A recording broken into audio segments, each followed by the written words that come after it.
Here's another problem that Cortaggio sent me, and like the other two, this is quite interesting. Although I think you'll start to see a pattern forming in how these are solved, and that's the whole point, not just to show you neat problems, but also to give you an intuition of how to solve it. So what does it say? It says Alice is 100 meters from Bill, and Bill is 300 meters away from Chelsea.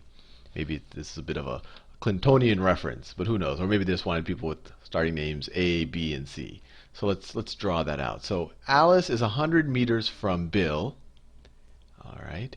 Alice is 100 meters from Bill. And actually, he drew a little diagram. So we know that also Chelsea is to the right of Bill. So let's see. It's the diagram he sent me looks like this. So you have Alice, and then you have 100 meters away, you have Bill, and then 300 meters to the right of that, you have Chelsea.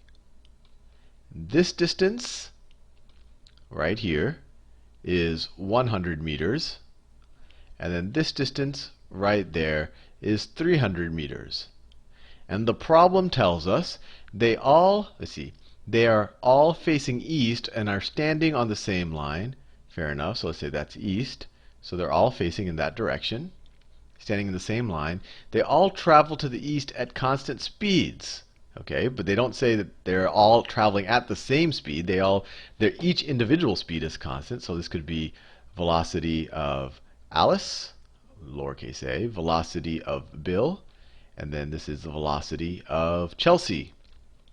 All right, they all travel to the east at constant speeds. In 6 minutes, Alice overtakes Bill. So what has to happen? Let me do this in another color and write down what that equation would look like. So I'll do it in green. In 6 minutes, Alice overtakes Bill.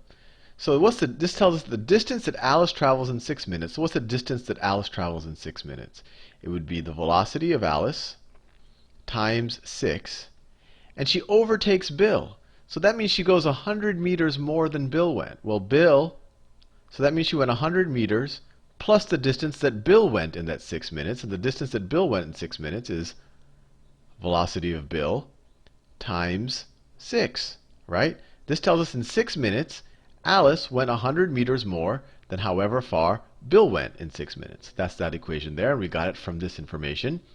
And then the next thing this problem tells us, in another 6 minutes, Alice overtakes Chelsea. So from the beginning of our time, it essentially takes 12 minutes, right? 6 minutes to overtake Bill, and then another 6 minutes to overtake Chelsea. So 12 minutes to overtake Chelsea. So we could write that as the distance that Alice travels in 12 minutes is equal to, well, if she has to overtake Chelsea, that means she made up 400 meters of distance, so that she traveled 400 more meters. So the distance that Alice travels is going to be 400 meters more than the distance that Chelsea travels in 12 minutes. Remember, distance is just equal to rate times time, right? So in 12 minutes, this is how far, this is how far Chelsea travels. That's a C. And this is how far Alice travels, and she's going to travel 400 meters more. Okay, that's what those two equations tell us. And what is their question? They're asking us, how many minutes did it take Bill to overtake Chelsea? How many minutes did it take Bill to overtake Chelsea?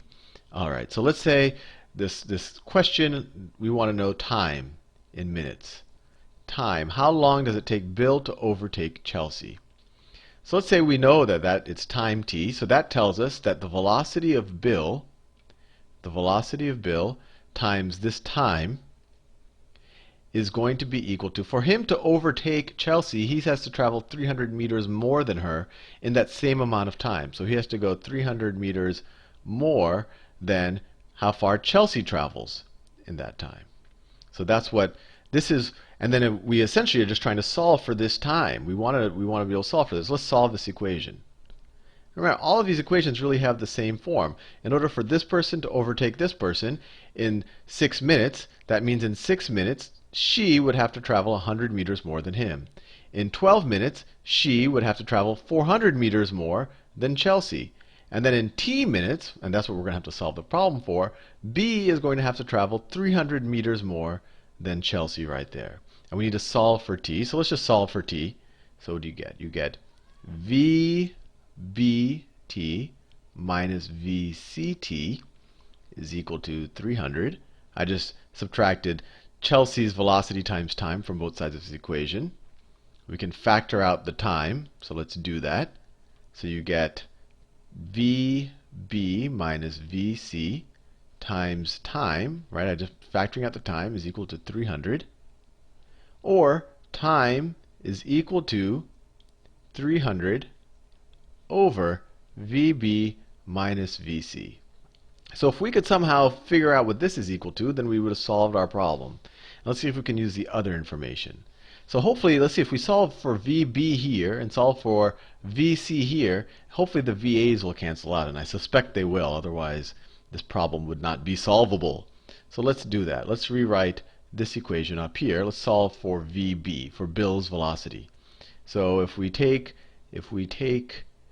divide both sides by 6, well, let's subtract 100 from both sides. So you have Bill's velocity times 6, that's just that, is equal to 6 times Alice's velocity minus 100. All I did is I subtracted 100 from both sides of this equation, and I swapped the sides. Divide both sides by 6, you get the velocity of Bill is equal to the velocity of Alice minus 100 over 6.